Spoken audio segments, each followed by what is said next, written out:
সে এলাকার রাস্তা রেখে দিত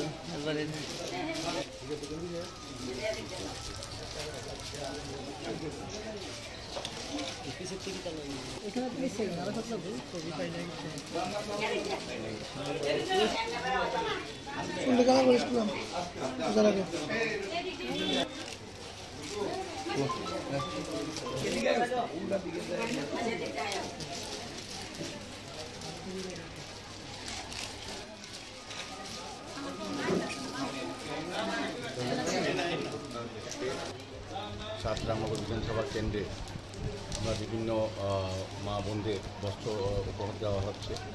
তারই অঙ্গ হিসেবে আজকে আগরতলা পৌরনগর 34 নম্বর ওয়ার্ডে আমাদের দর্শকনী পূর্বোদয় টিভিতে এবং এখানে যারা বুথ সভাপতিরা আছেন, কার্যকর্তারা আছেন, ওয়ার্ড কমিটি যারা আছে তাদের সামনে আমরা এলাকার বিশেষ করে মা বোনদের আমরা কিছু বস্ত্র তুলে দিচ্ছি।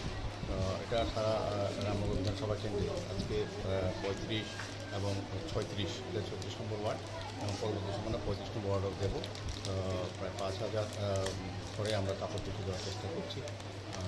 কাজে আমার আশা রাখে প্রত্যাশা থাকবে এই পূজার সময় সকলেই নতুন বস্ত্র পরিধান করে মাতৃ আরাধনা করতে হবে, সবার সঙ্গে আনন্দ উৎসব যাতে আরও মুখরিত সেই উদ্দেশ্যে এই বস্ত্র উপহার দেওয়া হয়।